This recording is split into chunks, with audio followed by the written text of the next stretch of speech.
Chapter 261, His Reason. The lounge was quiet except for the faint hum of the magical screen displaying the fight. My gaze stayed fixed on the stage, watching as Valeria held her ground against Varin Drakov. She'd come far, much further than I'd expected. Each swing of her Zweihander carried more than strength. It carried resolve, purpose. Her movements had refined, her mana sharper, her determination unshakable even in the face of overwhelming force. She's really improved, I thought, a small smile tugging at the corners of my lips. Seeing her now, fighting with such clarity, it was hard not to feel proud. Not that I'd tell her, of course. That would only inflate her already unbearable sense of self-worth. The fight reached its climax, Varin's fiery blade cleaving through her final technique.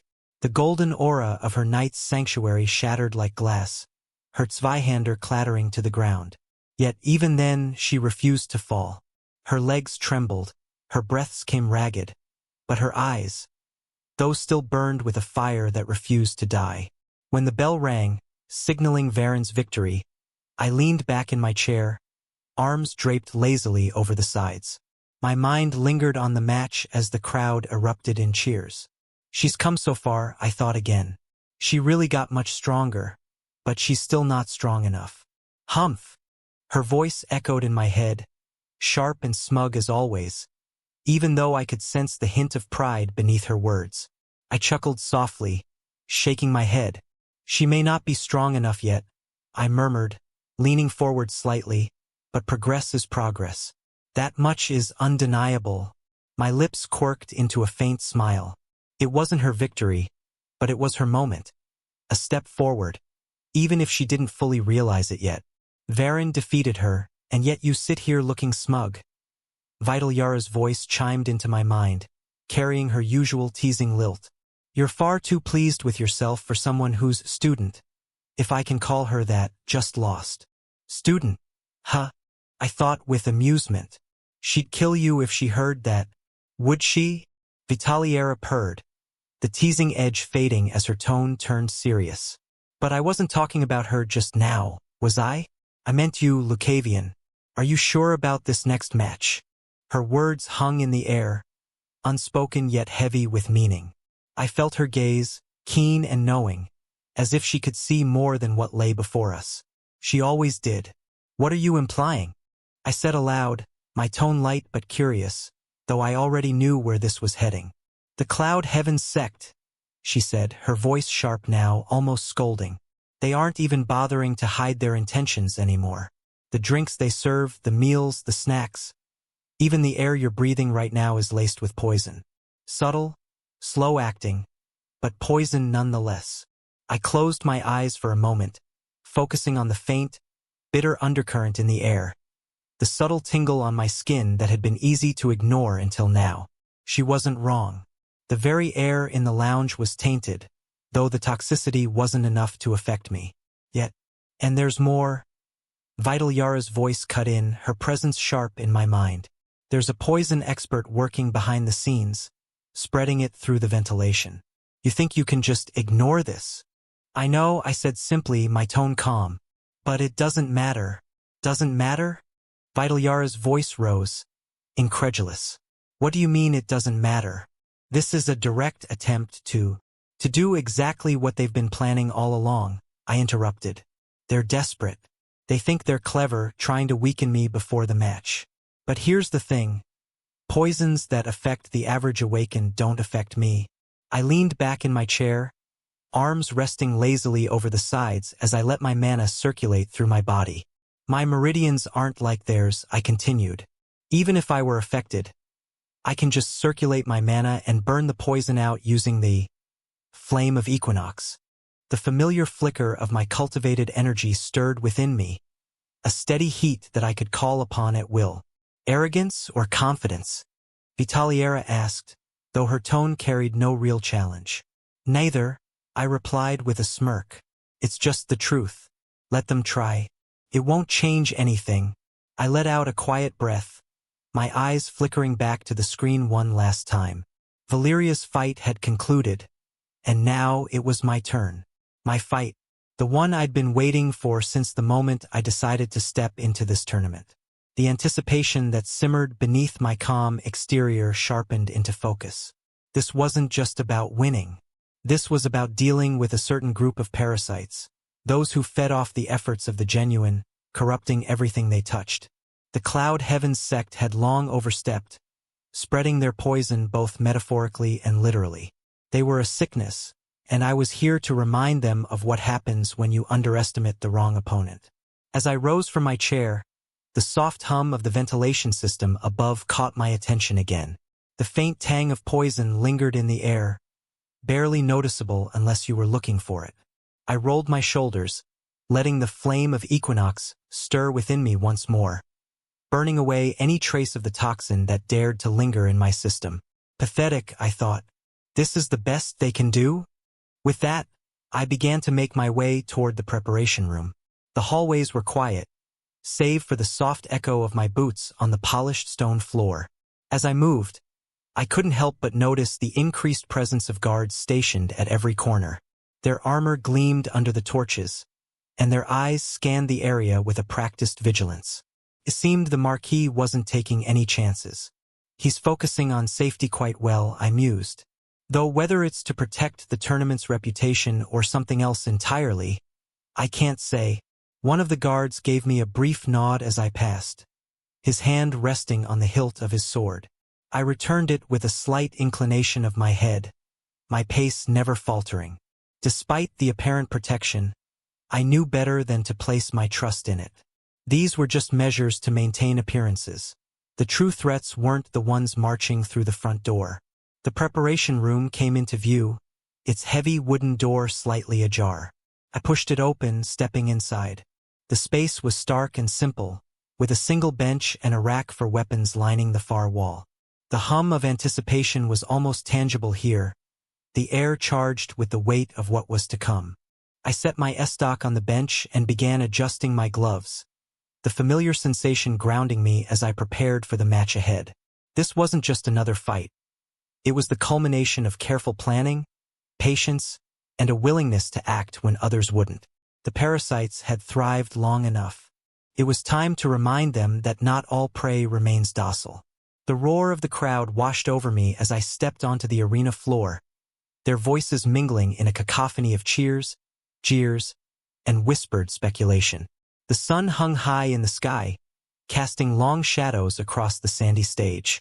Above me, banners bearing the Venter family crest fluttered in the breeze, adding a touch of regality to the charged atmosphere. Phantom sword, sword demon. The cries from the crowd reached my ears, some voices filled with awe, others tinged with fear or disdain. I couldn't help the faint smirk that tugged at my lips.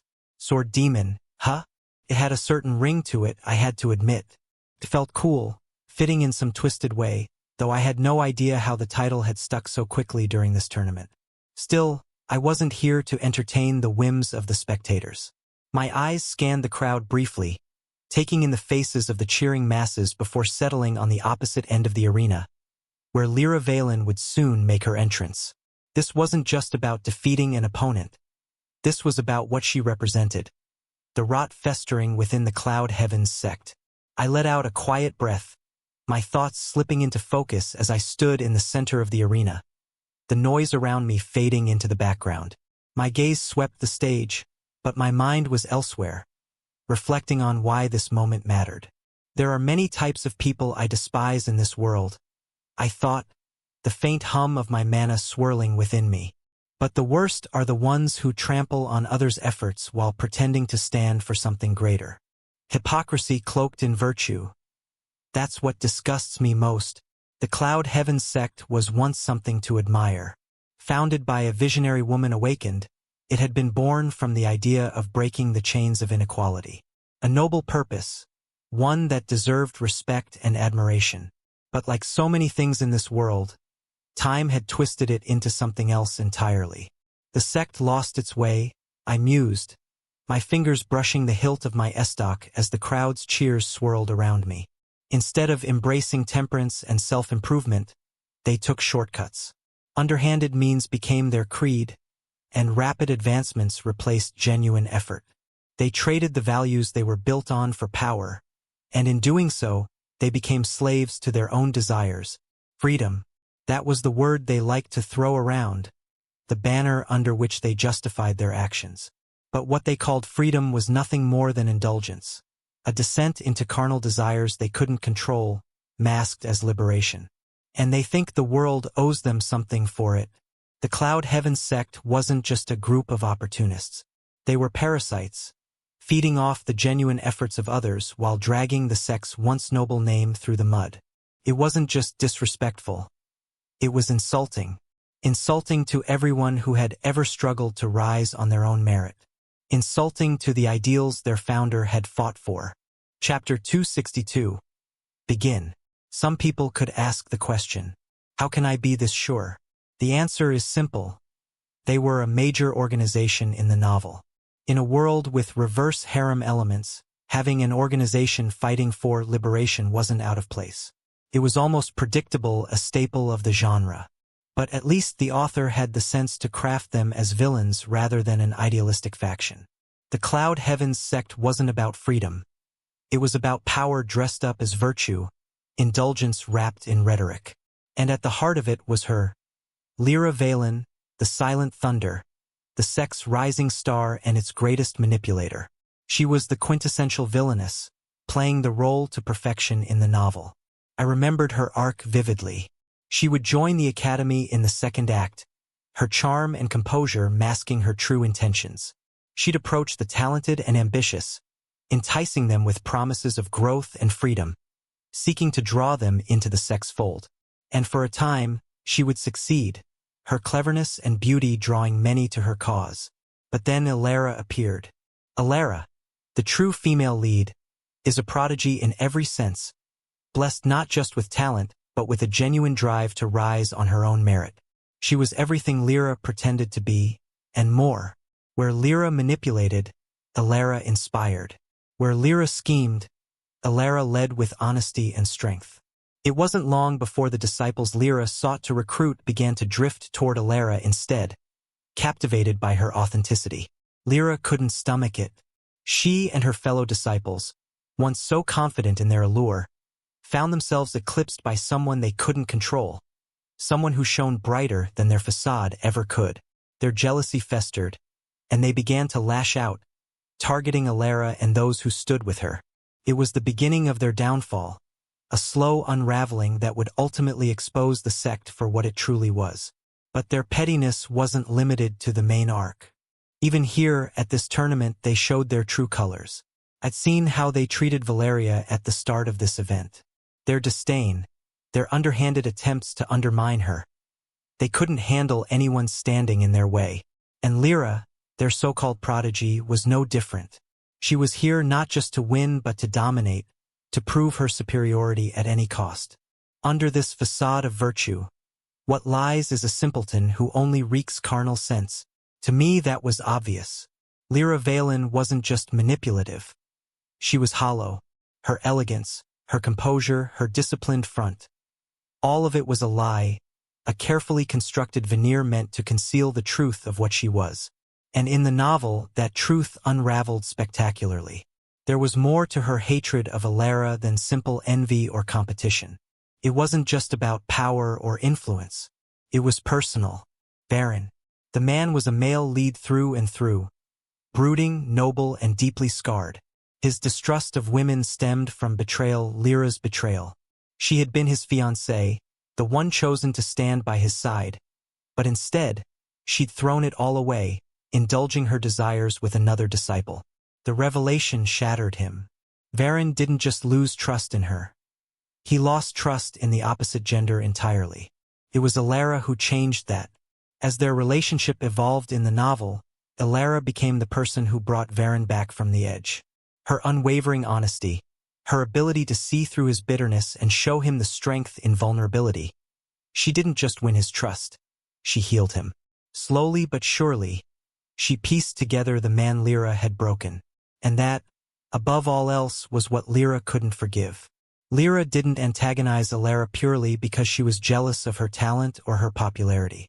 It wasn't just about the disciples who flocked to Alara or the attention she commanded. No, the root of Lyra's hatred was the fact that Alara had taken something from her, a feeling of superiority she had clung to like a lifeline. Before Alara, Varen's brokenness had been a testament to Lyra's importance, a reminder that she had left a mark he couldn't erase. In her twisted mind, his inability to move on wasn't a failure. It was proof of her power over him.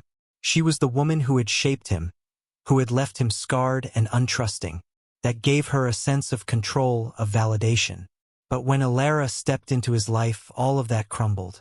Alara healed him, replaced bitterness with warmth, and showed him a path forward that didn't include Lyra. And with every step Varen took toward recovery, Lyra lost something she didn't even realize she'd relied on. The twisted comfort of knowing she had irreparably wounded someone else. Alara was everything Lyra wasn't. That's why she couldn't stomach her.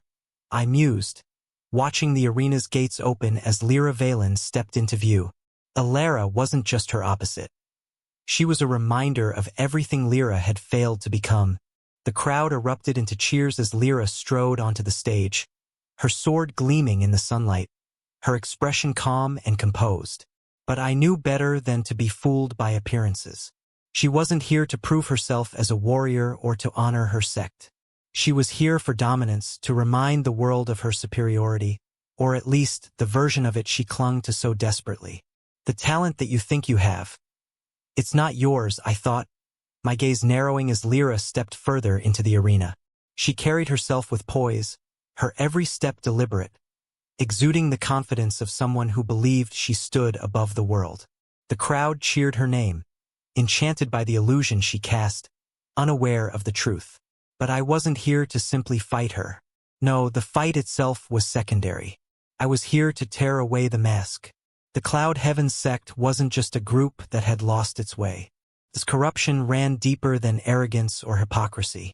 The very foundation of their so-called talent was built on stolen potential, on power taken from others. And the world deserved to know. That's why I'm here. Not just to win, but to show them the truth. The source of their strength wasn't effort or cultivation. It wasn't the discipline they claimed to uphold. It was the twisted practice they had buried beneath their rhetoric, a secret that had gone unchallenged for too long. The announcer's voice rang out, amplified by magic, echoing across the arena as Lyra Valen stepped into the light. Now we welcome the star of the Cloud Heavens sect, Lyra Valen, the silent thunder. The crowd erupted, a wave of cheers rolling through the stands, their energy palpable.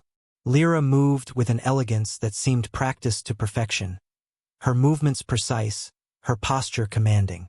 She lifted her chin slightly, letting the adoration wash over her like a queen acknowledging her subjects. Her sword gleamed at her side, a symbol of the power she pretended to wield with righteousness.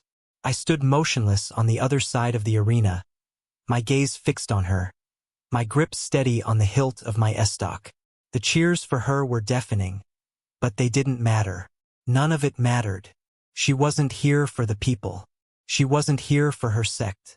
She was here for herself, and I was here to expose her. The silent thunder, I mused, a faint smirk tugging at my lips. How fitting. For someone who shakes the ground with stolen strength while hiding behind her sect's lies. As she reached her position across from me, her gaze finally locked onto mine. Her face was calm, composed, the perfect mask of confidence. But I caught the faintest flicker of something else in her eyes, something uncertain. I raised my blade slightly, tipping the estoc in her direction, and let my smirk deepen. Enjoying the cheers? I asked, my voice carrying easily across the space between us. You should. They might not last long. Lyra's expression didn't change, but I saw the subtle tension in her jaw. I don't concern myself with fleeting applause, she replied, her tone smooth and measured. I leave that to those who crave validation. I chuckled softly, shaking my head. Validation? That's rich. Coming from someone whose power isn't even her own. The crowd's murmurs began to ripple, confusion and intrigue spreading as my words hung in the air. Lyra's calm exterior faltered for just a heartbeat, her eyes narrowing as she stepped forward. I've earned my place, she said, her voice sharpening. Everything I have is the result of my efforts, my discipline. You know nothing of what it means to stand where I do, don't I? I shot back. You call it effort, but we both know the truth. The Cloud Heavens sect doesn't cultivate strength. It steals it. Every step you've taken, every ounce of power you claim, has been built on the backs of those you've drained dry. And now, you stand here like it's something to be proud of. The murmurs grew louder, a ripple of shock and curiosity spreading through the stands. Lyra's composure cracked further, her fingers tightening on the hilt of her blade. You think you can slander my sect and walk away unscathed? She demanded, her voice rising. Do you even know who you're facing? I know exactly who I'm facing, I said, stepping forward. The tip of my estoc pointed directly at her, the faint glint of my mana beginning to gather around it. A fraud hiding behind a legacy she doesn't deserve. And by the time we're done here, everyone else will know it too. The announcer, sensing the tension, raised his hand to quiet the crowd. Fighters, prepare yourselves, he called. His voice strained as he struggled to bring order back to the arena. Lyra straightened, her mask of confidence sliding back into place. But I saw through it now. She was angry, furious, and that anger would be her undoing. I tightened my grip on my estoc, my resolve firm as I readied myself. This wasn't just a fight. This was a reckoning. For the lies you've told, for the lives you've destroyed, I murmured, my voice low enough for only myself to hear. The world deserves to see you fall. The referee's hand dropped, and the bell rang. Begin. Chapter 263, You Are a Parasite. Lyra's knuckles tightened around the hilt of her blade. Her calm demeanor stretched thin as she faced the man standing across from her. Lucavion. Of all the opponents she could have drawn, he was the one she despised most. A worm who had somehow crawled his way to the semifinals. A feat she could scarcely believe, considering he had no sect, no lineage, no legacy to stand on. How does someone like him even make it this far? She thought with a flicker of disdain. A nobody who dares challenge the Cloud Heavens sect. He's a fool playing at heroics, blind to the fact that his fate was sealed the moment he chose to go against us. Her lips curled into a faint sneer as she regarded him, her blade resting lightly at her side. It wasn't worth her time, not really. Lucavion was a blip, a minor inconvenience that would be erased by the end of this match. She could feel the weight of the crowd's eyes, their cheers mixed with the murmurs his earlier accusations had stirred. He was loud, persistent, but ultimately irrelevant. A resilient worm, I'll give him that, she admitted to herself grudgingly as she watched him take his stance. He didn't falter, didn't shrink under the weight of her gaze. No, he came forward with that maddening smirk of his estoc gleaming faintly as mana flickered along its edge. He looked almost amused, like this fight was something he'd been waiting for, something he relished. It only fueled her anger further. Still standing, are you? She said, her voice calm but laced with venom. I'll admit you're persistent, but persistence won't save you. Lucavion tilted his head slightly, his smirk deepening. Persistence is a good start. It's better than resting on stolen laurels. Her jaw clenched. She didn't want to engage, didn't want to validate his nonsense with a response. He wasn't worth it. And yet, his words sank under her skin, needling at her composure. You talk a lot for someone who has nothing to back it up, she snapped, raising her blade and stepping forward with precision. Do you think your words will win you this match? Or are you just trying to distract me from the inevitable? Lucavion didn't step back.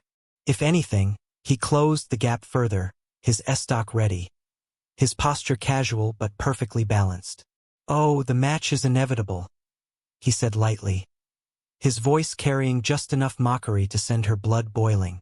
But you might not like how it ends. Lyra's gaze hardened as she stared at Lucavion, her grip tightening on her blade. The smirk on his face was insufferable, as though he believed himself her equal. It was laughable, really. In any other circumstance, he wouldn't even be worth her time. He was a worm, the type of man destined to crawl through the dirt until he found himself thrown onto a battlefield to die anonymously. Someone like him? His purpose was clear, to serve, to obey, and ultimately to be discarded when no longer useful. Someone like him should be licking my boots, she thought with a sneer. If I were in a good mood, perhaps I'd indulge him. Play with him a little, let him think he mattered. And then I'd toss him aside where he belongs. But she wasn't in a good mood. Far from it. This was a waste of her time, a blemish on her day. Lucavion's insolence only worsened her already sour disposition. Who did he think he was? Strong? Capable? The very thought made her want to laugh out loud. Just a man, she thought, her contempt palpable. Nothing more, nothing less. His kind exists for one purpose, to serve me and others like me. And here he stands, pretending he's more than that. Pathetic. Her blade gleamed in the sunlight as she raised it, her movements sharp and deliberate. If Lucavion thought he could toy with her, he would soon learn otherwise. She shifted her stance, her mana flowing steadily into the weapon. The air around her seemed to hum faintly, charged with the power she channeled. This match didn't deserve the elegance of her finest techniques, but it did deserve an efficient end. She would remind him and everyone else watching of her rightful place.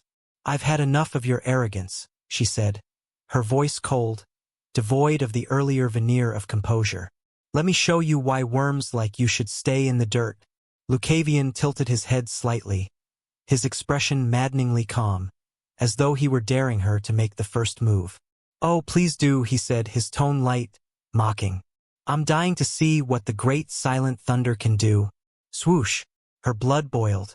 Without another word, she surged forward, her blade cutting through the air with deadly precision. The strike was swift, aimed directly at his center. He wouldn't have the speed or the strength to block it. Not someone like him. Clank! But then, to her annoyance, he moved. His estoc flicked up to meet her blade, the clash of steel ringing out as he deflected her strike. The force of the impact rippled through her arms, and for a moment, she felt the resistance of someone who didn't plan to crumble so easily. Her eyes narrowed, her lips pressing into a thin line. He was still standing, still smirking, and that infuriating confidence hadn't wavered. Fine, she thought, her movements growing sharper, more aggressive as she launched another flurry of strikes. I'll break him piece by piece. Let's see how long that smirk lasts. Lyra took a deep breath, steadying herself as she let her mana flow through her veins, saturating her blade with its power. The air around her grew heavier, charged with the energy she wielded. Her robes fluttered in the unseen current, and the faint scent of ozone hung in the air. She was ready to end this, and she would do it on her terms. Enough playing, she thought, the disdain she held for Lucavion sharpening her focus. I don't need poison to beat a worm like him. She knew the poison coursing through his system would act soon.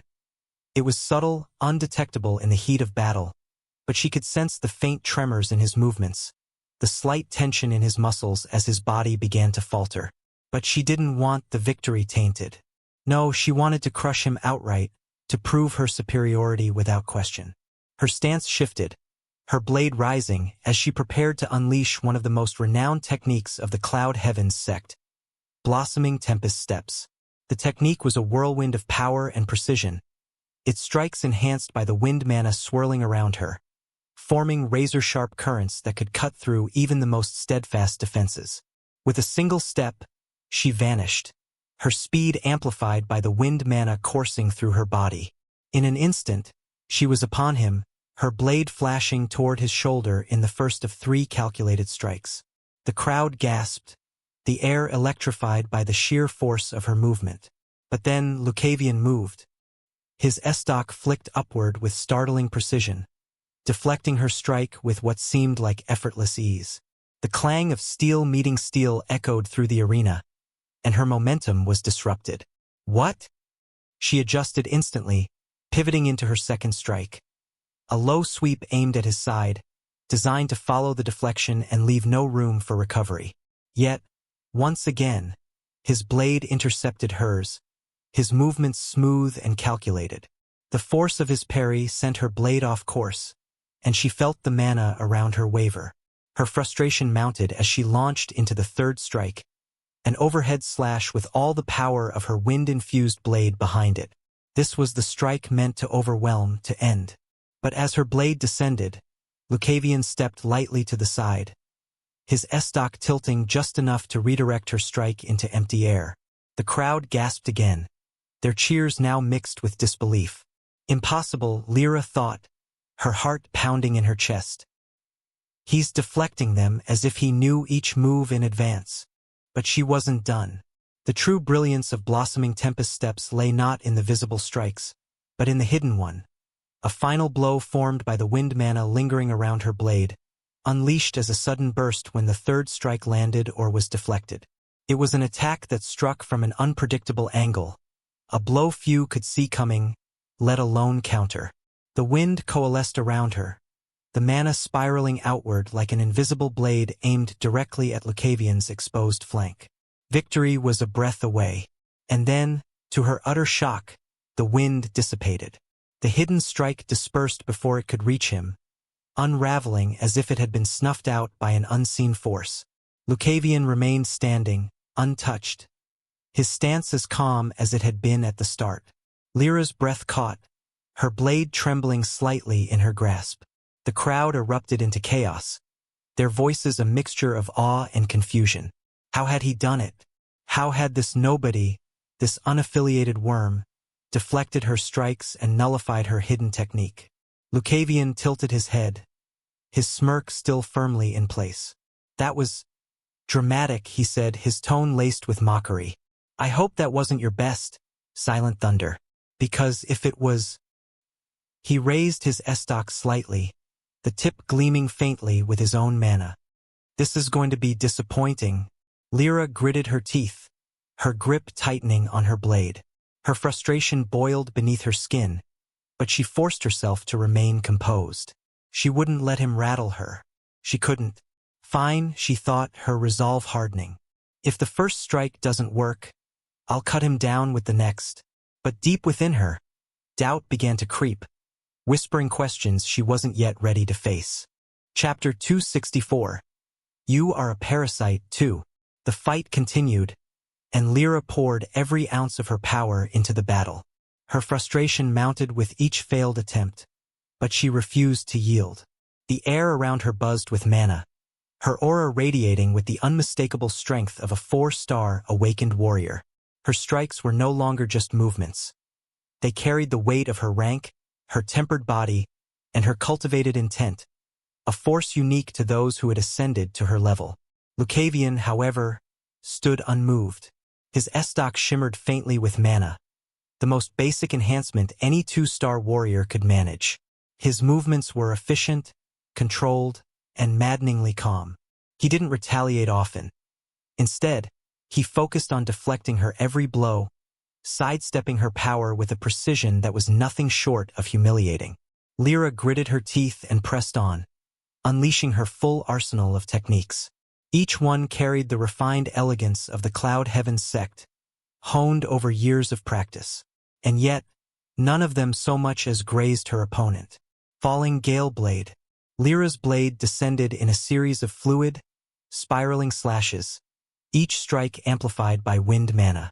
The technique was designed to disorient and overwhelm opponents with its speed and unpredictability. Yet Lucavion moved between the strikes as if he could see the wind itself, his estoc batting her blade aside with ease. Your wind has no bite, he remarked. Just a breeze pretending to be a storm. Rising feather step. Lyra launched herself into the air, her blade gleaming as she executed a series of aerial strikes. Her footwork was immaculate, each movement perfectly balanced to land with devastating precision. Lucavion sidestepped her descent effortlessly, his blade meeting hers with a casual flick. Graceful, he said, his tone almost admiring. But all for show. Stormcall arc. She channeled her mana into her blade, creating a wide arc of condensed energy that roared through the air toward him. The sheer force of the technique sent a gust through the arena, and the crowd gasped as the arc closed in on Lucavion. He deflected it with a single, sharp movement, the energy dissipating harmlessly. Impressive in size, he commented, but empty in purpose. Dancing Tempest Waltz. Lyra's strikes became a blur of movement, her blade dancing around her as she closed the distance with unparalleled speed. It was a technique meant to create openings through relentless pressure. Yet, Lucavion matched her pace, his estoc always where it needed to be, meeting her blade and disrupting her flow. A dance without rhythm, he mused. You're chasing the steps without feeling the music. Heaven's edge Fong. She unleashed a piercing thrust imbued with her intent, the force behind it sharp enough to shatter lesser defenses. The crowd gasped as the sheer pressure of the strike cracked the arena floor beneath her. But Lucavion tilted his body ever so slightly, her blade missing by a hair's breadth. His estoc snapped upward, redirecting her momentum harmlessly. A predator's fong, dull and misaligned, he said. A pity, veil of whirling petals. Her final technique summoned a storm of wind blades, dozens of shimmering edges surrounding her, as she launched them toward him in a cascading assault. The arena filled with the sound of slicing air as the crowd held its breath. Lucavion moved through the storm as if the blades weren't even there, each step precise, his estoc dispersing every strike aimed at him. Beautiful, he said, his voice cutting through the chaos like a blade, but meaningless without purpose. By the end of her sixth technique, Lyra's breath came in short gasps, sweat dampening her brow. She glared at him, her frustration and disbelief etched into her features. Her strikes had been relentless, each one carrying the weight of her rank and the pride of her sect, and yet, he remained unscathed. Lucavion, on the other hand, stood as calm as ever, his breathing steady, his stance relaxed. His estoc, coated with only a faint layer of mana, looked almost fragile compared to her glowing blade. And yet, he had deflected everything she'd thrown at him with an ease that made her feel like a novice. You've tried so hard, he said, his voice carrying just enough mockery to sting. But there's no refinement in anything you've done. Her blade trembled in her grip as his words cut deeper than any wound could. You don't understand the essence of your techniques, he continued, his smirk softening into something almost pitying. You wield them as if learning the motions was enough. But techniques are more than that. They require understanding, precision, purpose. You lack all of it. Lyra's vision blurred with anger, her chest tightening as the weight of his words settled over her. She raised her blade again, but Lucavion simply shook his head, stepping back and lowering his estoc slightly. This isn't a fight, he said, his voice low and calm. It's a demonstration of everything you've failed to grasp. The crowd fell silent, their eyes fixed on the arena as Lucavion's words echoed through the space. And for the first time in the tournament, the silent thunder stood frozen, her confidence shaken to its core. Lyra's chest heaved as she stood motionless, her blade trembling slightly in her grip. The weight of the crowd's stares bore down on her. Her gaze flicked around the arena, taking in the expressions of those watching her. Some spectators wore narrowed eyes filled with suspicion. Others whispered among themselves, their lips moving too quickly for her to decipher. A wave of unease washed over her, tightening her throat. Why are they looking at me like this? She thought, her grip tightening on her sword. How did this happen? I'm supposed to be the victor, the one they admire, not this.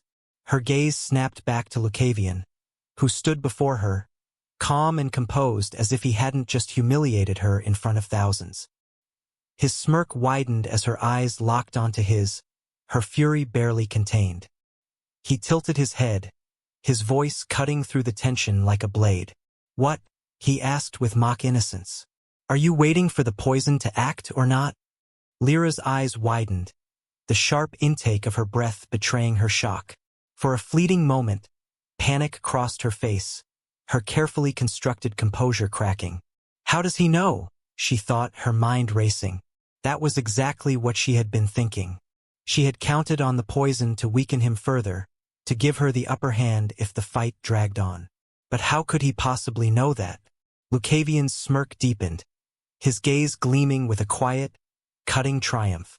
Did you think I didn't know? He said, his tone light but carrying an edge that made her blood run cold. After all, isn't this exactly what the Cloud Heavens sect excels at? Lyra's heart sank, her grip on her sword faltering for a split second. She didn't respond, but the slight tremor in her hand betrayed her growing unease. The crowd murmured louder now, their whispers an oppressive cacophony in her ears. Lucavion took a step closer, his estoc still resting at his side, his movements deliberate and unthreatening. Yet every word that followed felt like a strike to her core. Poisoning people, drugging them, and then taking advantage of them, he said, his voice dripping with mockery. Especially men, isn't that right? The crowd gasped audibly, the weight of his accusation hanging heavy in the air. Lyra's face burned, her anger boiling over, but beneath it was a flicker of fear. She opened her mouth to retort, to deny, to strike back with words as sharp as her blade, but nothing came out. The memory of her mother's instructions, the image of her sect's carefully maintained reputation, flashed through her mind. She couldn't let this escalate. She couldn't let his words define her, define the sect. And yet, she had no idea how to regain control of the narrative spiraling away from her.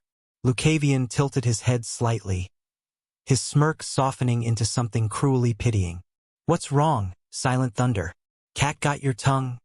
His voice dropped, his next words meant for her ears alone. Or are you too busy wondering when the poison will actually do its job? Her blade trembled in her grasp, the weight of his gaze, his words, and the crowd's suspicion pressing down on her like a storm she couldn't escape. Lyra knew she had to act, but for the first time in her life, she didn't know how. Lucavion's smirk widened, his confidence radiating like a blade poised to strike. He lowered his estoc slightly, tilting his head as if studying her, a predator toying with prey. His voice was calm, but the words that followed cut through the growing tension like a knife. If that's what you're waiting for, he said, his tone light but sharp enough to sting, then you shouldn't waste your time. It won't come. Lyra's breath hitched, her eyes narrowing. What are you talking about? She demanded, though the faint tremor in her voice betrayed her growing unease. You're waiting for it to take effect, aren't you? Hate to disappoint you, Silent Thunder, but it's gone. I got rid of it already. Her eyes widened, and for a split second, panic flashed across her face. Impossible, she thought, her grip on her blade tightening. He can't have known. He can't have removed it. The crowd murmured louder now, a mixture of gasps and whispers rippling through the arena. Lyra's chest tightened as she felt their judgmental eyes on her, their faith in her wavering with every word Lucavion spoke. Her sect's reputation, her own pride, both were being shredded before her very eyes. Lucavion stepped forward, closing the distance between them. His smirk never wavered, his gaze piercing as he lowered his blade even further, a deliberate gesture of disdain. He gestured toward her with a faint flick of his wrist, as though inviting her to strike. Come, he said, his voice dropping low enough to be heard by her alone, though the venom in it was unmistakable. For the first time in your life, come and get something on your own. Try, Lyra Valen. Try to take something without parasiting off someone else. Her fury ignited, a blazing fire that burned away her composure.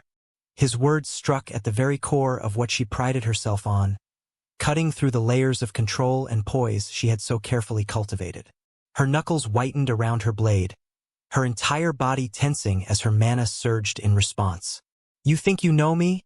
She spat, her voice trembling with suppressed rage. You think you understand what I fought for? You're nothing. A worm crawling in the dirt, and I'll crush you like one. But Lucavion didn't flinch. His smirk deepened, his eyes gleaming with an infuriating calm that only stoked her anger further. Then do it, he said simply, his voice a cold, taunting whisper. Come and prove it. Chapter 265. You are a parasite. 3. Come and prove it. Lyra tightened her grip on her blade, her knuckles whitening as her breathing quickened. Lucavion's taunting words echoed in her mind, and for the first time in her life, they struck something deeper than rage. They struck fear. A fear she couldn't place, one she couldn't control. She had always been the strongest in her sect, her talent eclipsing those around her. But now, that very foundation felt like it was crumbling beneath her feet. She forced her thoughts back to her training, to the countless lessons drilled into her by her mother and the elders of the sect. The Cloud Heavens sect had molded her into what she was, a warrior of unparalleled rank among her peers, the prodigy who climbed higher than anyone else in half the time. While others struggled for every step forward, she ascended effortlessly, her body devouring mana at a rate no one else could match. 2 stars when others were 1, she reminded herself, the memory a desperate attempt to ground her. 4-star by the time they reached 3, her blade began to glow, the wind mana around it intensifying as she focused. She wasn't done yet. There were still techniques she had yet to unleash, techniques she had held back because they were unnecessary. She had never needed to push herself before, not in her sect where she was untouchable and not outside it, where the sect's influence kept challengers at bay. But Lucavion was different. He was a wall she had never encountered before, an unshakable force that refused to bow to her strength or the prestige of her sect. And as she stared into his maddeningly calm expression, she felt it for the first time, the weight of true resistance. The world isn't what I thought it was, she realized, a cold shiver running down her spine. The thought unsettled her, and she hated it. She hated him for making her feel it. But more than anything, she hated the way it stirred something deep inside her. An unfamiliar drive to overcome. Her mana flared around her, the air rippling as she summoned everything she had. This time there would be no holding back. Fine, she muttered through gritted teeth. You want to see what I can do? Then I'll show you. Her blade moved faster, sharper, each strike carrying more precision than the last. She remembered her mother's voice, the lessons ingrained into her from childhood. Discipline, poise, strength. Each movement was a reflection of those teachings, a culmination of the training she had never truly needed until now. She cycled through the arts of her sect, the names of the techniques flooding her mind as she poured her mana into each one. Tempest Fong, Spiraling Wind's Edge, Gale Dance Form, Heavenly Sky Rend. One after another, the techniques flowed from her, each more powerful than the last. The arena seemed to shake with the force of her strikes, her blade carving through the air with deadly intent. The wind around her roared, howling like a storm as she pushed herself further than ever before. But no matter how much she poured into her attacks, Lucavion remained untouchable. His estoc moved with infuriating efficiency, deflecting her strikes with the barest effort. He didn't counterattack, didn't press forward. He simply stood there, an immovable wall, forcing her to come at him again and again. You're stronger than this, she spat, her voice rising in frustration. Stop holding back and fight me. Lucavion's smirk never wavered. Oh, I am fighting, he said, his tone maddeningly calm. This is me fighting. Efficient, isn't it? Her blade clashed against his again, the impact sending a jolt through her arms. She gritted her teeth and kept pushing, the wind around her blade growing sharper, fiercer. But deep down, she knew that it wasn't enough. For the first time in her life, she felt the weight of her own inadequacy. She had always been the strongest, the one who stood above everyone else without effort. She had indulged in that strength, spent her days as she pleased, never needing to push herself further. But now, she was facing someone who wasn't bound by the same limits, someone who didn't fold under her strength or her sex shadow. And for the first time, she pushed, truly pushed, not because it was easy but because she had to. Her strikes grew desperate, her mana surging wildly as she drove herself to the brink. The crowd was roaring, but she barely heard them, her focus narrowing to the man before her. Lucavion, with his infuriating calm, his maddening smirk, his unshakable defense. Just once, she thought, her breath ragged. Just once, I'll break through. I'll make him falter. Just once. Lyra's breath hitched as Lucavion's voice reached her ears, cutting through her frenzied thoughts with uncanny precision. Just once, he repeated once again, his tone calm yet chillingly deliberate. This is what you think, isn't it? Her heart skipped a beat. It wasn't the words that froze her. It was the intent woven into them, an intent so sharp, so cutting, it felt like an invisible blade pressing against her throat. It wasn't mana, it wasn't technique, and yet it radiated a power she couldn't ignore. Her eyes snapped up, locking onto his, and her blood turned cold. Lucavion was staring directly into her, his pupils impossibly dark, as if they were voids that could swallow light itself. Within the darkness burned faint gray flames, small yet unyielding, their flickering glow carrying a weight that made her knees tremble. His smirk was gone, replaced by an expression so devoid of warmth, so utterly alien, that it sent chills coursing down her spine. For the first time in her life, Lyra Valen felt fear. Not the fleeting fear of losing a match, but something deeper, more primal. This desperation, his voice echoed, reverberating in her ears like a haunting melody. She couldn't look away, couldn't move. Her body felt paralyzed under the weight of his gaze. Do you know who else had it? The air around her seemed to thicken, the noise of the crowd fading into the background. She opened her mouth to speak, to deny, but no sound came out. The weight of his words pressed down on her chest, suffocating. Lucavion's expression darkened, and his voice took on an eerie, echoing quality, as though it came from everywhere at once. It's the children you've been using. What is the thing that you hate the most in the world? Everyone has that something. Their experiences shape it. For me, there are some answers to this question, but in this case, there is one important one. What do I hate the most? It is the happening of children being ripped away from their opportunities. My grip on my estoc tightened.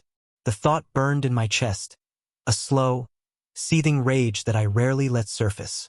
But now, as I stood face to face with someone who represented everything I despised, I let it simmer. I hate it. I hate it more than anything.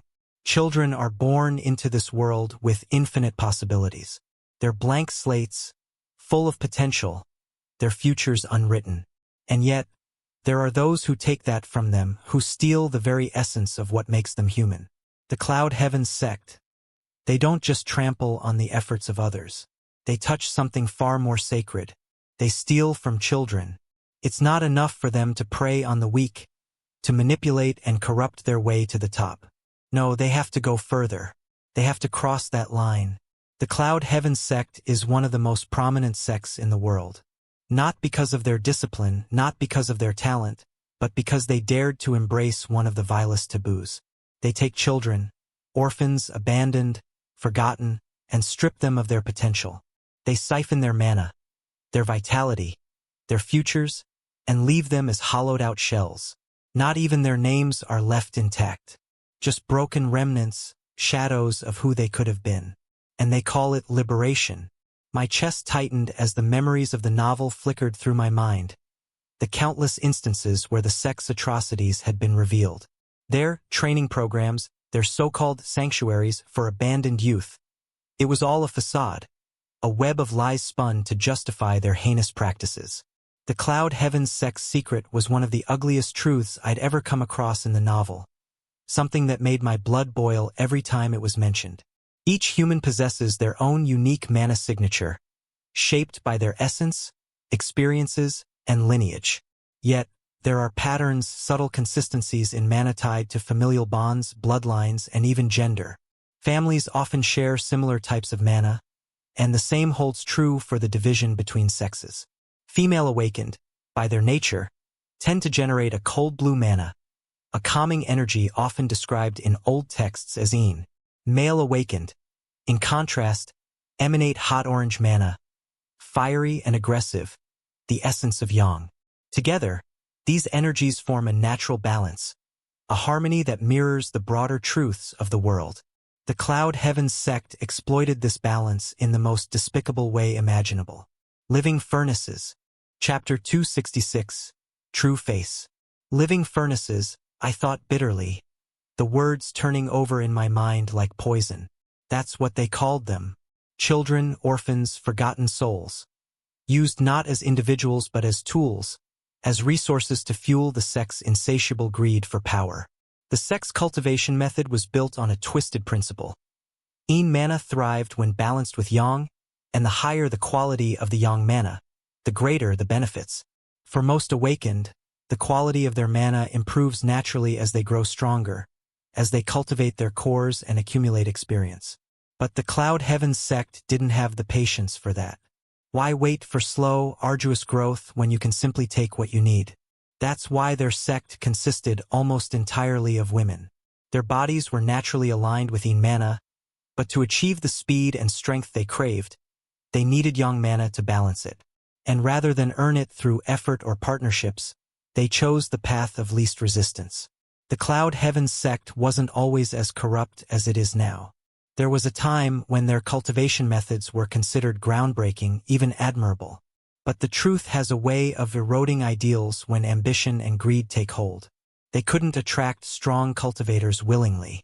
After all, who would give up their vitality and talent freely? And capturing someone powerful enough to meet their standards. That was a costly endeavor, both in resources and manpower. High-ranking awakened were not easily subdued, and the backlash from attempting to enslave them often outweighed the benefits. But then, they made a discovery that changed everything. A horrifying revelation that paved the way for their current practices. What if every person carried within them a rare, universal type of mana? A form of energy so potent, so versatile, that it could mimic the effects of high-ranking mana? This wasn't theoretical. It was a fact. This special mana existed, hidden deep within every individual's core. It wasn't tied to their cultivated strength or external power. It was innate, a part of their very essence. In some ways, it was comparable to stem cells from my previous world. Just as stem cells could transform into any type of cell within the body, this primordial mana could amplify cultivation techniques, heal damaged cores, or even create breakthroughs when harnessed. For females, this mana naturally aligned within energy, pure and cold like a perfect stillness. For males, it resonated with yang energy, burning bright and hot, a force of creation. But like stem cells, this mana wasn't infinite. It was finite and delicate, and once used, it couldn't be replaced. It was this mana, this precious essence, that played a critical role in determining someone's talent, their potential. It was what separated the prodigies from the average, the extraordinary from the mundane. The Cloud Heavens sect had discovered this secret, and rather than see it as a sacred part of life, they saw it as a resource, a means to fuel their own greed. They figured out how to extract it, I thought, my stomach twisting at the memory of the novel's revelations. They found ways to rip this primordial mana out of individuals, leaving them hollow, stripped of their potential.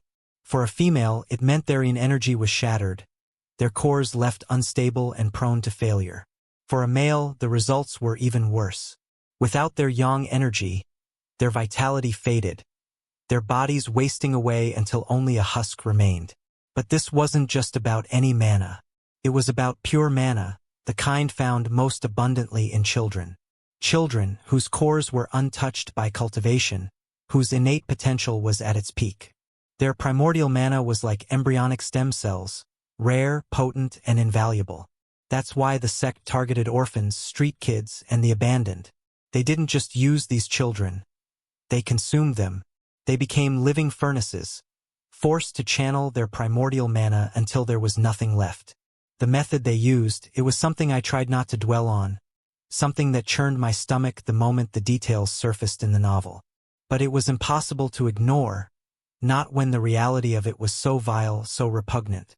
They extracted the primordial mana from these children through their reproductive fluids. The implications alone were horrifying enough, and the method, I clenched my fists tightly, my knuckles whitening as the memory clawed at me. The Cloud Heavens sect didn't just exploit the innocent, they violated them, stripping them of everything sacred. And the scene, I could still recall the moment it was described in the novel, even though I wished I couldn't. It was brief, just a few paragraphs in the story, but it painted a picture that burned itself into my mind. A young boy, no older than 10, trembling in a dark chamber, his tears mixing with the blood staining the cold stone floor. His hollow eyes stared forward, devoid of life, devoid of hope, as the sect's practitioners forced him to endure unspeakable acts to extract the mana they desired. I stopped myself there, my thoughts skidding to a halt before they could delve deeper into the memory. No, I wouldn't relive that. Couldn't. My grip on my estoc tightened further, the rage in my chest boiling to a point where it threatened to consume me.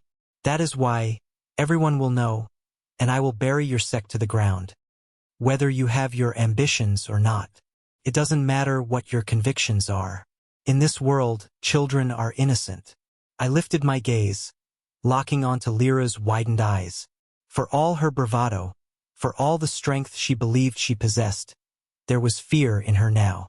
A flicker of something she couldn't control, something she couldn't hide. Good. Let her feel it. Let her feel a fraction of what she's caused. How many, Lyra? My voice cut through the air, sharp and cold. The cheers of the crowd faded into the background, drowned out by the intensity of the moment.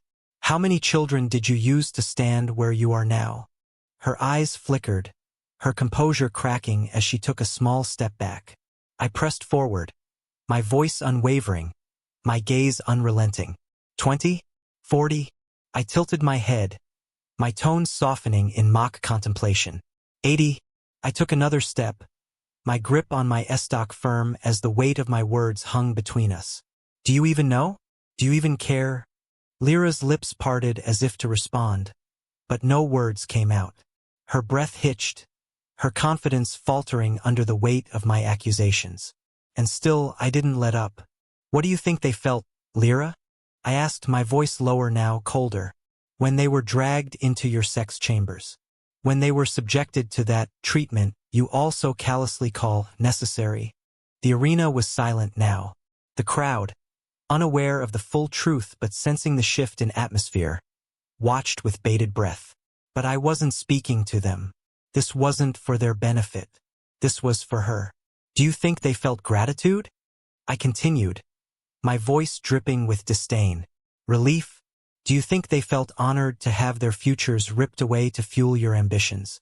Her hand trembled on her sword, her eyes darting to the crowd as if searching for something. An anchor, an escape. But there was none. Not here. Not now. They felt fear, I said, my voice sharp enough to cut through steel. They felt pain, despair, and betrayal. They were children, Lyra. Children who should have had the chance to live, to grow, to become something more. And you and your sect took that from them. I took one final step, my eyes boring into hers.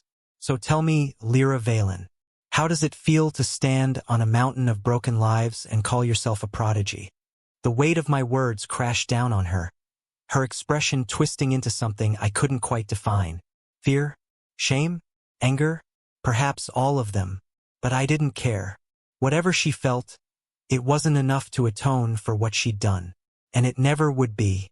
Lyra's voice trembled as she spoke, her composure slipping further with each word. I don't know what you're talking about, she said, forcing a defiant tone that failed to mask the fear flickering in her eyes. Her denial was almost laughable. Almost. A slow smile crept across my face. Not the playful smirk I usually wore, but something darker, colder, born of pure enjoyment. Oh, really? I said, my tone dripping with mockery. You don't know, do you? I raised my estoc, the blade gleaming in the sunlight, and took a step closer, my voice carrying across the arena. Then let me jog your memory. Silent thunder. What about the chambers in Mistvale City? Ring any bells? The crowd stirred, murmurs rippling through the stands as the name of the city echoed in the air. Still nothing? I continued, feigning disappointment. Then perhaps the Twilight Accord Act might jog your memory. Or should I spell it out for you? Your precious sect's little cover for siphoning funds and resources to support extracurricular activities. The murmurs grew louder, the audience exchanging glances, whispers of confusion and suspicion spreading like wildfire. And if that doesn't ring a bell? I let the words hang in the air for a moment, savoring the rising tension. How about your partnership with the Thorne Shroud Gang? Surely you know them, the ones who supply your sect with the children you use as living furnaces. Gasps erupted from the crowd, the murmurs turning into outright shock and disbelief. Lyra's face had gone pale, her hand trembling on the hilt of her sword. Why, you're lying, she stammered, her voice faltering. You're just trying to slander the sect. "Oh, slander," I replied, chuckling softly. "Is that what this is?" I spread my arms wide, gesturing to the stunned audience. "I'm not the one with chambers hidden in Mistvale. I'm not the one signing off on the Twilight Accord. And I'm certainly not the one making deals with Thornshroud." The tension in the arena reached a fever pitch, and then, from the stands, a voice rang out, sharp, commanding, filled with anger. "Enough!" And it appeared that someone finally was no longer able to contain their feelings. Chapter 267. True Face 2. Enough! I didn't need to turn to know who it was. Elder Shwe, one of the prominent figures of the Cloud Heavens sect, seated among the spectators as an esteemed guest. Her presence here was no coincidence. The crowd fell silent as Elder Shwe stood, her expression a mask of fury and barely concealed panic. "These are baseless accusations," she shouted, her voice amplified by a subtle spell. "Lies meant to tarnish the name of our noble sect. This is nothing more than the ramblings of a desperate man trying to discredit his betters." I turned my gaze to her, my smirk widening. "Oh, Elder Shwe," I said, my tone light, almost amused. "I was wondering when you'd step in. After all, you've got so much at stake here, don't you?" Her glare was murderous, her hands clenched into fists. "You will cease this slander at once, or what?" I interrupted, my voice cutting through hers. "You'll silence me? Right here, in front of everyone? Go ahead. Prove my point." Her lips pressed into a thin line, the weight of the crowd's stares pressing down on her. She couldn't act. Not here, not now, with so many eyes watching. "And let me remind you," I continued, my voice sharp and unwavering, "I didn't name your sect out of thin air. I've seen the records. I've seen the evidence. And if anyone doubts me," I gestured to the audience, my smirk turning into a cold grin, "I'm more than happy to share." The murmurs among the crowd grew louder, the seeds of doubt firmly planted. I could see it in their faces, the questions, the unease, the suspicion. The Cloud Heavens sect's reputation was crumbling, and there was nothing Elder Shwe or Lyra could do to stop it. "Now," I said, turning my gaze back to Lyra, my tone ice-cold, "do you still want to play this game? Or are you ready to admit the truth?" The tension in the arena was palpable. Lyra's face was pale, her lips pressed together in a tight line as her gaze flickered toward Elder Shwe. She wasn't going to admit it. Of course not. The truth was too damning, too destructive to her image and her sect's already fragile facade. I watched her carefully, my senses extending outward, attuned to the slightest change in the air. That's when I felt it. A faint ripple, subtle yet unmistakable. Mana, raw and unrefined, drifting through the atmosphere. It wasn't bound to any element, not fire, wind, or earth. Just pure, unadulterated mana. I tensed, my instincts flaring as I recognized the signature. Sound transmission, I realized, my eyes narrowing. It was the same technique I'd used countless times with Vitaliera. The flow of raw mana, the distinct pattern it formed, it was undeniable. Someone was communicating directly with Lyra, bypassing the physical realm entirely. My gaze flickered to Elder Shwe, whose expression remained calm, but I wasn't fooled. Her fingers twitched ever so slightly, a telltale sign of subtle mana manipulation. She wasn't speaking, but she didn't need to. She was transmitting. "Heh, so that's how you want to play it, huh?" I thought to myself, a dark amusement bubbling within me.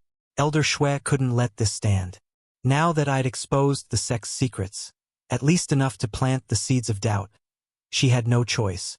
I had become a liability, one they couldn't afford to leave alive, and she was ordering Lyra to take care of it. I chuckled softly under my breath, my hand resting lightly on the hilt of my estoc. Kill me now? Or at least injure me, break my momentum? Desperate times, desperate measures. Lyra's posture stiffened, her grip tightening on her sword as she raised her head, her eyes locking onto mine. Her hesitation was gone, replaced by something sharper, colder. A new resolve, though not her own. So that's how it is. The game had shifted, but it wasn't unexpected. I had been waiting for this moment, knowing that the Cloud Heavens sect wouldn't let my accusations go unchallenged. Elder Shui wasn't going to dirty her own hands. Not with so many witnesses, but Lyra? Lyra was the perfect pawn. Trying to find your courage now, Lyra? I asked, my voice calm, taunting. Or is someone else lending it to you? Her eyes widened for a split second, a flicker of recognition crossing her face. She knew I'd caught on. But she said nothing, her lips tightening as she lifted her blade, her mana flaring once more. The crowd was oblivious to the undercurrent of tension, their cheers and murmurs drowning out the silent exchange taking place between us. But I could feel it, the raw, unspoken intent hanging in the air. You think you can silence me here? I thought, my smirk widening. Let me put a good show now. The weight of Elder Shui's command pressed down on Lyra like a blade poised at her throat. She stood frozen for a heartbeat, her body trembling under the unrelenting scrutiny of Lucavion's smirk. His words echoed in her mind, cutting deeper than she cared to admit. He knew too much. Mistvale, the Twilight Accord, the Thorn Shroud Gang. Her mind raced, frantically searching for an explanation. How does he know? The information he revealed wasn't just damaging, it was damning. Knowledge like that wasn't something an outsider could stumble upon. It was guarded, buried deep within the sect's inner workings. And yet, this man, this worm, had laid it all bare. This isn't possible, she thought, her chest tightening. But the cold, calculating voice of Elder Shui rang in her mind once more, cutting through her panic. End this, now. Leave no trace. Her heart sank at the unspoken weight of those words. There would be no room for hesitation, no opportunity to redeem her failure. Lucavion wasn't just an opponent anymore. He was a threat to the sect, to its legacy, to her. Lyra's fingers tightened around the hilt of her blade, her knuckles whitening. Her decision was made. Slowly, she reached into the folds of her robe, her movement subtle, and retrieved a small, dark pill. She bit down on it silently, feeling the bitter powder dissolve in her mouth. The forbidden energy surged through her veins like a wildfire, her core igniting with raw power. Her breathing steadied, her focus sharpening. She straightened her posture, letting the world believe she had been holding back all along. Her body exuded an almost palpable pressure as her mana flared, crackling around her like a storm unleashed. Fine, she thought, her gaze locking onto Lucavion. If that's what you want, then I'll give you everything. Even if it costs me. Her voice rang out, loud and resolute. I didn't want to reveal my full strength, she said, her tone steady and regal, meant for the crowd as much as for Lucavion. But it seems you've left me no choice. The crowd erupted into cheers, their excitement surging at the prospect of witnessing her supposed hidden strength. They didn't know. They didn't need to know. All they cared about was the spectacle. Lucavion's smirk widened, his sharp eyes narrowing as he studied her. Oh, is this the part where the prodigy unveils her trump card? Let me guess. I was only pretending to struggle? She didn't respond, channeling her energy into her blade. The forbidden pill was taking effect, enhancing her physical and mana reserves, but at a cost. Her veins burned as the potent concoction forced her body to operate far beyond its natural limits. She would pay for this later, but right now, later didn't matter. With a single step, she launched herself forward, her blade cutting through the air with blinding speed. Her strikes came in waves, faster and sharper than before, each infused with the heightened power coursing through her body. Tempest Fong, she roared, her blade shimmering with a whirlwind of mana. The strike was followed by a cascade of techniques. Spiraling Wind's Edge, Gale Dance Form, and Heavenly Sky Rend, each executed with precision and ferocity. Lucavion moved, effortlessly. His estoc deflected her strikes with the same maddening efficiency as before, his movements precise and minimal. He didn't counterattack. He didn't need to. His stance was steady, his expression calm, as if her newfound strength was nothing more than a breeze against an unyielding wall. That all you've got? He taunted, his voice laced with mockery. What happened to this hidden strength of yours? Or is it just more bluster? Lyra's fury boiled over, her attacks growing more desperate. The forbidden pill fueled her, pushing her body to its limits. But still, she couldn't touch him. Her strikes carved through the air, the ground beneath them trembling with the force of her blows. But every attempt was met with that infuriating estoc, deflecting her with effortless grace. She gritted her teeth, her breath ragged. Her voice rose above the din of the crowd. "You think this is over? You think I'll fall to someone like you?" Lucavion's smirk turned icy, his gaze piercing. "I don't think you'll fall," he said, his voice dropping low. "I know it, because no matter how much you take, no matter how much you steal, you'll never understand what it means to earn strength. You're just a hollow shell, filled with the echoes of others." Her vision blurred, her body trembling from the strain of the forbidden pill. She had never faced resistance like this, never faced someone who didn't crumble before her overwhelming presence. "Why won't he fall?" she thought, despair creeping into her mind. "Why can't I break through? It was never enough." Chapter 268. True Face 3. Lucavion's movements slowed, his estoc held casually at his side, as if even the effort to keep it raised was unnecessary. He glanced at Lyra, who stood trembling, her blade quivering in her grip as the effects of the forbidden pill began to gnaw at her body. Then, with an unsettling calm, he turned his gaze to the crowd. "Tell me something," Lucavion said, his voice cutting through the arena like a blade, amplified not by magic but by sheer conviction. "How does the Cloud Heavens sect always seem to produce so many 3-star and 4-star disciples?" The crowd murmured, the question hanging in the air like a storm cloud. "And yet," he continued, gesturing lazily toward Lyra, "their techniques, they lack refinement. Their strikes lack purpose. They swing as if strength alone is enough to win. How do you explain that?" The murmurs grew louder, rippling through the audience as curious glances and hushed exchanges spread like wildfire. "Or perhaps," Lucavion said, his tone growing sharper, "you've noticed other things? Little things, like how the Cloud Heavens sect disciples, with all their supposed discipline, are seen wandering the red light district every night of this tournament. How does a sect so focused on purity and control reconcile that—" Swoosh! Lyra slashed, trying to shut him down. "Shut up!" Lucavion sidestepped Lyra's strike effortlessly, the sharp edge of her blade slicing through empty air. His expression didn't change. His eyes were calm and mocking as he looked at her, not as a warrior but as something beneath his notice. "Did I strike a nerve?" he asked, his voice loud and casual, carrying effortlessly over the arena. The crowd murmured, a mix of shock and intrigue rippling through them. "Shut up!" Lyra shouted, her voice trembling with rage. She channeled more mana into her blade, the air around it crackling with energy as she unleashed another technique.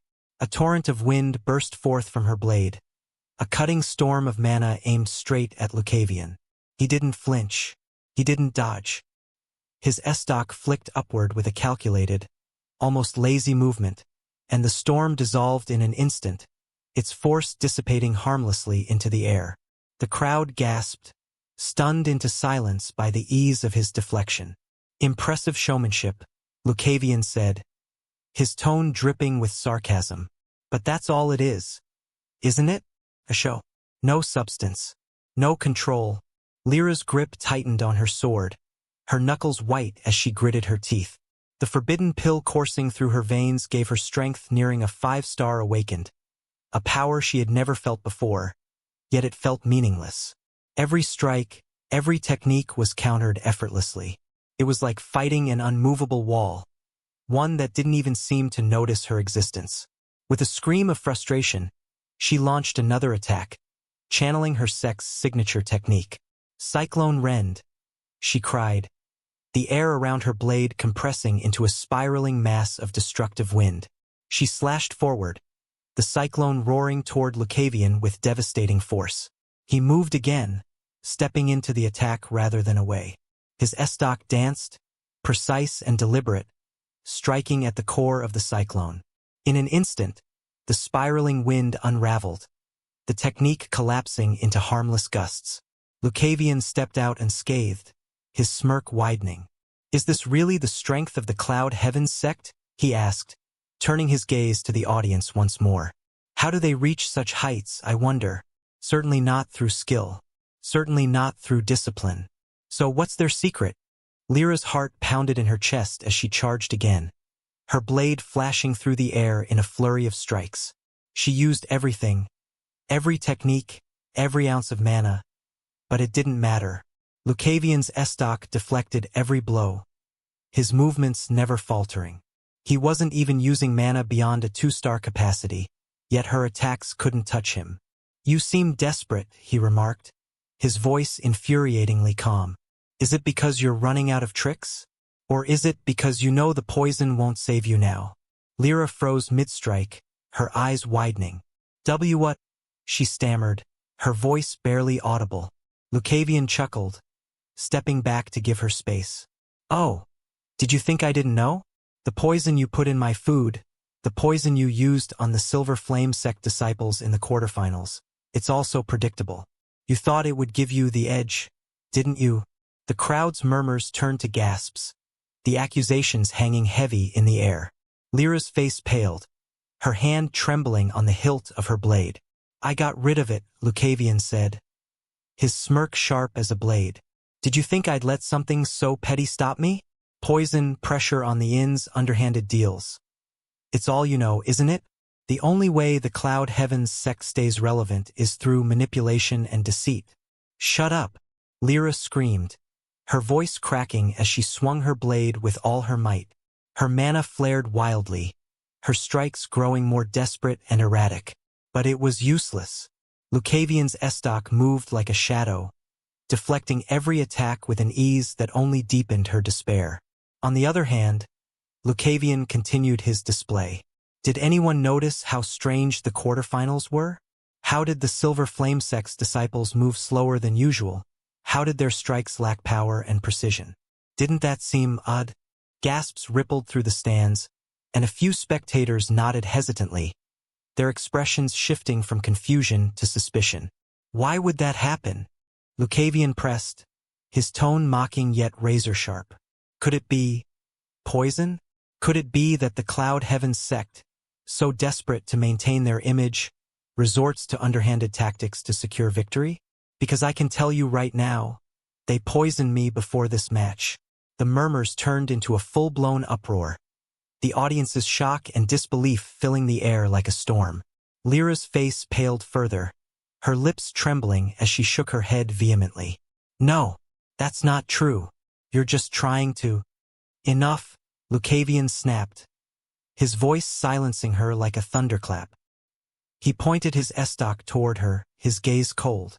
Your sex lies run deep, Lyra Valen. You might be able to fool some people, but not me. And certainly not the audience here. He turned back to the crowd, his voice booming with accusation. You've all heard of the pressure the Cloud Heavens sect puts on others, haven't you? How they manipulate and bully those who can't defend themselves. Even here in Andalheim, they've shown their true colors. They pressured the innkeepers to deny me a place to rest before the fight. Gasps filled the arena, and all eyes turned toward the section where Marquis Venter and the other dignitaries sat. The murmurs turned to shouts of indignation, and Lucavion wasn't done yet. But don't take my word for it, he said, his tone dripping with mockery. Why don't we ask Madame Iron Matron? Madame, didn't Elder Shwe herself come to you to demand you refuse me a room? All eyes turned toward a woman seated near the dignitaries, a broad-shouldered, no-nonsense figure with a presence as unyielding as the steel she was named for. Mariel Farlon, the Iron Matron, rose slowly, her expression grim. Yes, she said, her voice carrying over the noise like a hammer striking an anvil. That's true. Elder Shwe came to me personally, threatening my business if I dared to offer Lucavion a place to stay. The arena exploded with outrage, the audience's fury directed squarely at Elder Shwe. The elder's face twisted into a mask of barely restrained rage, her hands clenching tightly as she rose to her feet. Enough of this, she shouted, her voice amplified by mana. These are baseless accusations meant to tarnish the name of the Cloud Heavens sect. This man is a liar and a troublemaker. Lucavion tilted his head, his smirk widening. Baseless? Oh, Elder Shwe, I'd say they're anything but. And it seems the crowd agrees. The audience's cheers for Lyra had turned into jeers, their faith in the sect crumbling under the weight of Lucavion's words. Elder Shwe's expression darkened further, her fingers twitching as if she might act despite the consequences. Lucavion turned to Lyra. You've never earned anything, he said, his voice growing colder. Your strength isn't your own. Your sect's success isn't its own. You've built your empire on lies, on the suffering of others. And now, when faced with someone who sees through it, you crumble. Lyra's vision blurred as the forbidden pill began to take its toll, her body trembling from the strain. Her strikes faltered, her movements growing sluggish as Lucavion stepped forward, his eyes locked on hers. This is the best you can do? He asked, his voice cutting through her like a blade. With all your stolen strength, with all the lives your sect has destroyed. This is it? Her blade slipped from her hands, clattering to the ground. She fell to her knees, her body shaking as Lucavion loomed over her, his presence an unshakable weight. You thought the forbidden pill would save you, he said, his voice low and cold. But you're just proving my point. Without your tricks, without your lies, you're nothing. Just another hollow shell pretending to be strong. The crowd erupted into chaos, their voices a mixture of outrage and disbelief. Lyra's vision swam as Lucavion turned to face the audience, his voice rising above the din. This is the Cloud Heaven's sect, he declared, his words sharp and unrelenting. This is the truth behind their power. Lies, manipulation, and deceit. But today, the world sees them for what they truly are. Chapter 269. True Face. 4.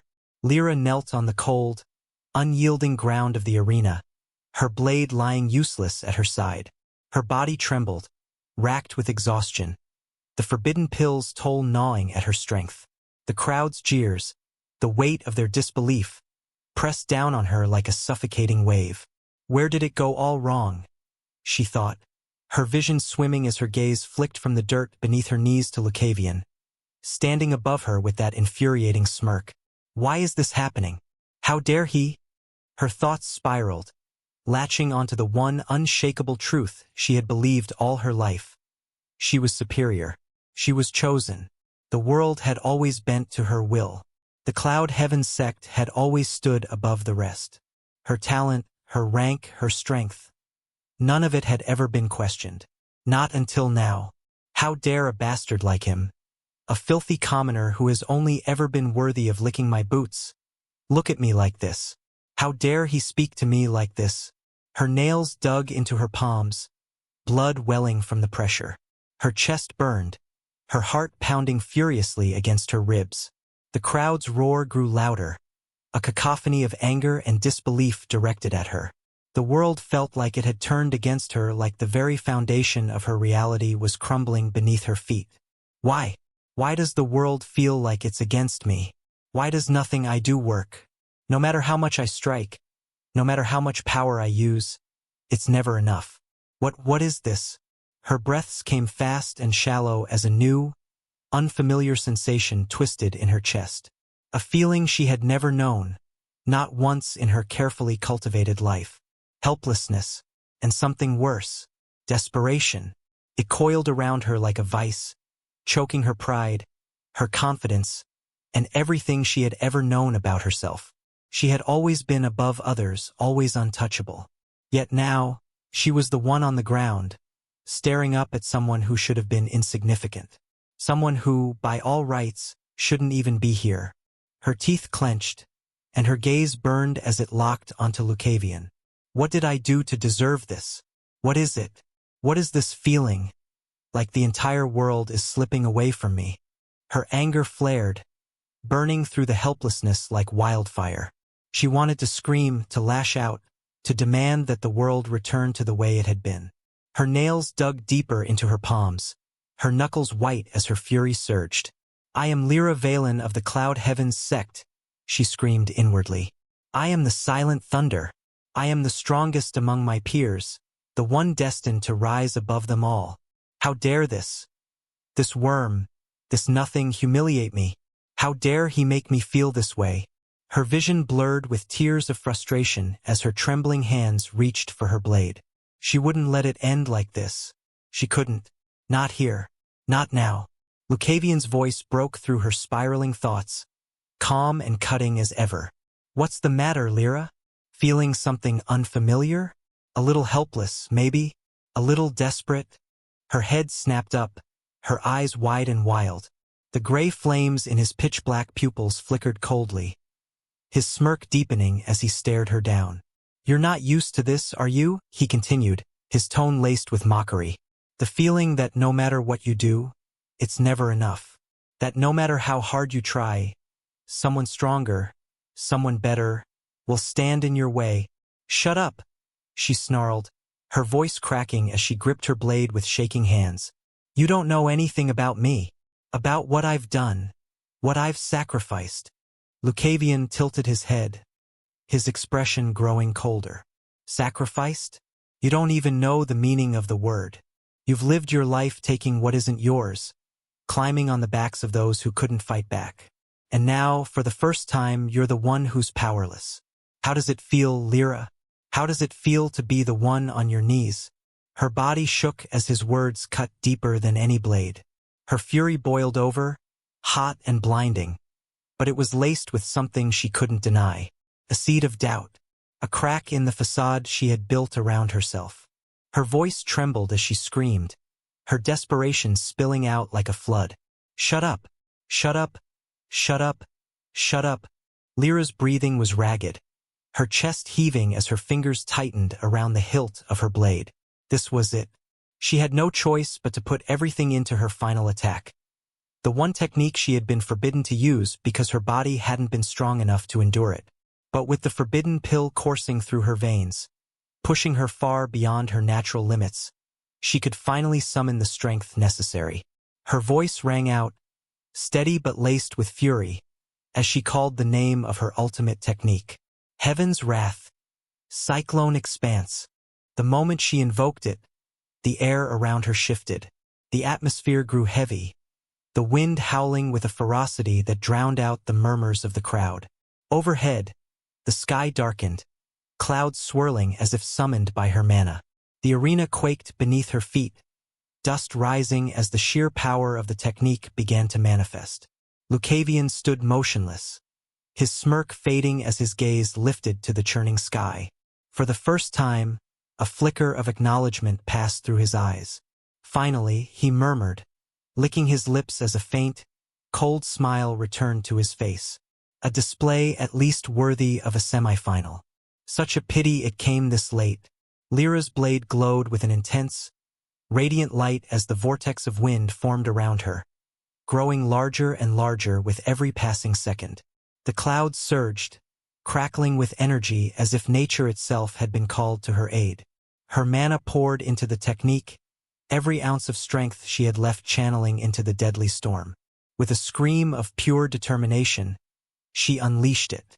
A massive cyclone of razor-sharp wind surged forward, tearing through the air like a force of nature unleashed.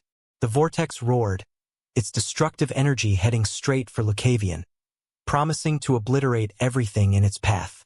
Lucavion's expression hardened. He stepped forward, his estoc held firmly in one hand. The aura around him shifted, dark and ominous as if the air itself recoiled from his presence. Watch, he said, his voice calm yet commanding, carrying over the roar of the storm. As the cyclone bore down on him, Lucavion's estoc glowed faintly with a shadowy, black-gray hue. With a flick of his wrist, the air around him rippled, forming a perfect ring of shadowy energy. The crowd gasped as the ring expanded outward, encompassing him in an eerie, pulsating aura. Annihilation soared. Null space, he intoned, his voice reverberating across the arena. The cyclone collided with the ring of energy and stopped. For a moment, the vortex seemed to hesitate, its immense power meeting an unmovable force. Then, the sound came. Clank, clank, clank. The winds, once so fierce and unstoppable, were sliced apart, disintegrating the moment they touched the edge of the null space. The audience watched in stunned silence as the massive storm was reduced to nothingness, its energy obliterated piece by piece. Lucavion moved within the null space with breathtaking precision. His estoc blurred, slicing through the remnants of the cyclone with surgical accuracy. Each strike dissolved another piece of the attack, the shadowy energy surrounding his blade guiding the destruction. Lyra's eyes widened in disbelief as she watched her strongest attack vanish before her very eyes. The arena fell silent, the sheer impossibility of what had just occurred leaving the crowd breathless. Lucavion stepped forward, the shadowy aura around him fading into stillness. His blade hung loosely at his side, his calm, unyielding gaze locking onto Lyra. "It's over," he said, his tone as cold as the void he had summoned.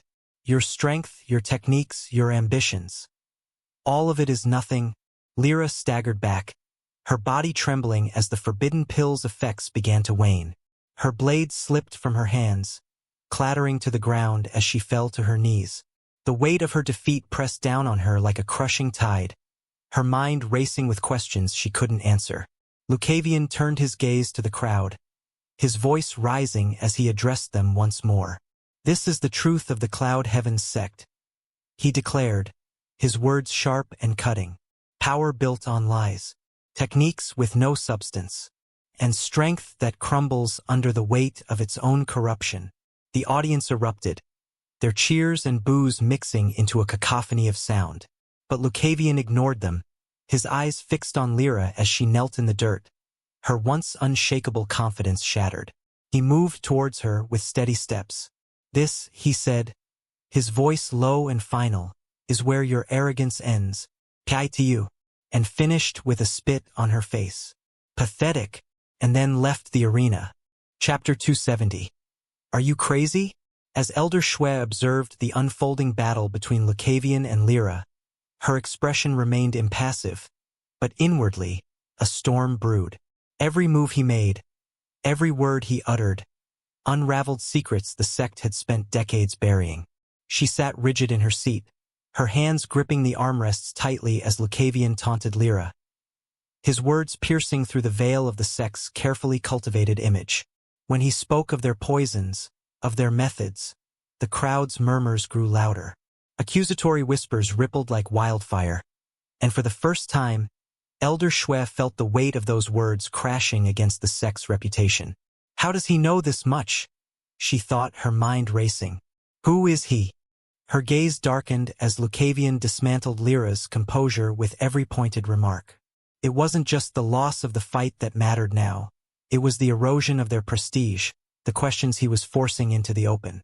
The Cloud Heavens sect had long relied on their aura of invincibility, their mystique, to maintain their dominance. But Lucavion wasn't just challenging their fighters. He was tearing apart their foundation, brick by brick. As the fight continued, and as Lucavion's accusations cut deeper, Elder Shwe's breathing grew shallow. Her years of discipline and control fought against the growing rage bubbling within her. "He knows," she realized with icy clarity. "And not just surface rumors.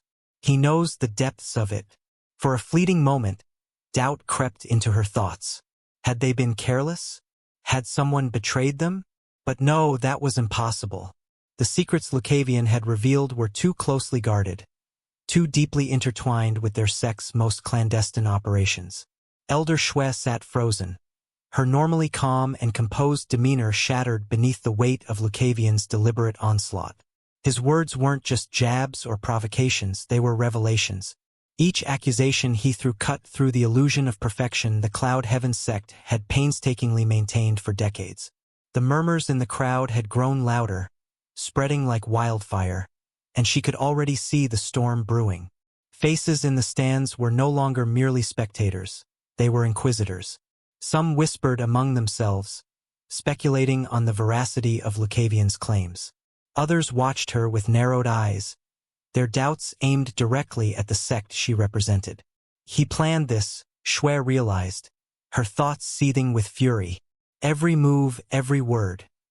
He knew exactly what to say to undermine us.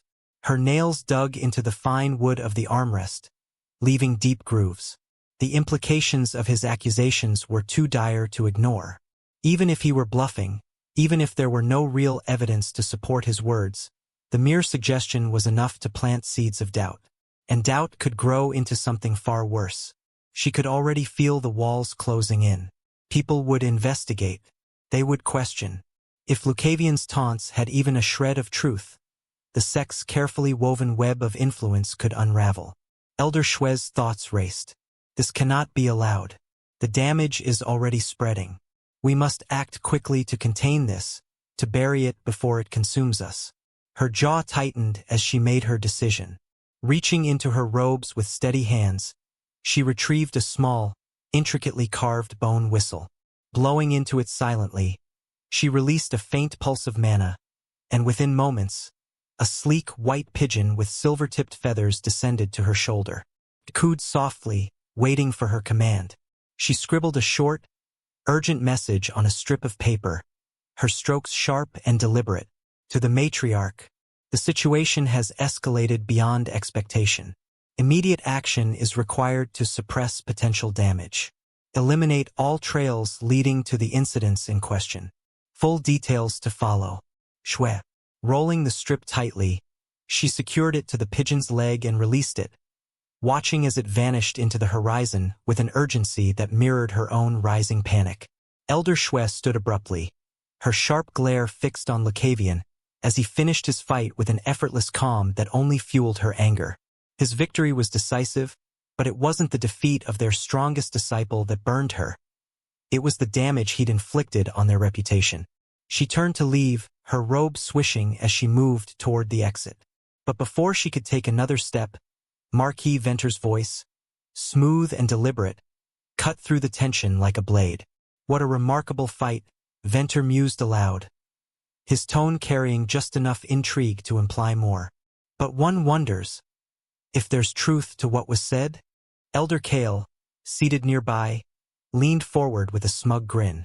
Indeed, such specific accusations, delivered with such confidence. It makes one curious. Could it all be true? Elder Shue froze mid-step, her fury bubbling dangerously close to the surface. She turned slowly, her gaze cold and cutting as it swept between the two men. "How dare you?" she said, her voice low but laced with venom. "How can you even entertain the words of a ruffian like him over the honor of the Cloud Heavens sect? Have we not proven ourselves time and again through our deeds, our contributions, and our reputation?" Kale tilted his head slightly, his smirk widening. "Ah, but you know what they say, where there's smoke, there's fire. And from what I've seen, your sect has been trying very hard to control the flames lately." Shue's eyes narrowed dangerously, her hands trembling with restrained rage. "You dare accuse us of impropriety based on the baseless words of a wandering swordsman?" Venter, ever the diplomat, raised a hand to pacify the escalating tension. "Peace, Elder Shue. No one is making accusations," he said smoothly. "But the crowd, the whispers, they have ears and eyes. And once such rumors begin, they are very hard to silence." His piercing gaze met hers. "Perhaps your sect should consider how best to address these speculations." Shue's lips thinned into a hard line, her pride and fury warring with the reality of the situation. Without another word, she turned sharply and swept out of the lounge, her robes billowing behind her. She could not afford to waste any more time arguing. Damage control was paramount. As she disappeared down the corridor, Kale leaned back in his seat with a satisfied chuckle. "She's rattled," he said, his amusement clear. Venter watched her departure, his expression inscrutable. This young man, who would have thought that he would do such a thing? Considering all the possible implications, one needed to wonder. But this can also be a good opportunity, an unexpected gain. Things like these would be the ones to change everything. Then, respectable Marquis, may I take my leave? Marquis Venter inclined his head toward Elder Kale, his smile faint but knowing. "Of course, Elder Kale. It would be remiss of me to keep you when I suspect you have matters to attend to." Kale chuckled softly, rising to his feet with a casual grace. "You're perceptive, Marquis, as always." The Marquis's smile didn't falter, but his sharp eyes followed Kale as he made his exit. Venter's mind churned. Let him go. Kale's next move will no doubt align with his sex interests, and I have no doubt what he's planning. But for now, let him act. It will provide clarity. As Kale disappeared down the hall, Venter leaned back in his chair, swirling the wine in his goblet thoughtfully. Interesting, he murmured to himself, his tone both amused and contemplative. This young man is stirring the pot far more than I expected. Kale moved through the corridors of the arena complex with purpose, his expression as calm and composed as ever. Yet, beneath his steady exterior, his mind raced. Lucavion's actions had shaken not just the Cloud Heaven sect, but also the tournament itself. This is no mere swordsman. He knows too much, plays his hand too carefully. As he approached the area reserved for the contestants, the faint hum of voices grew louder.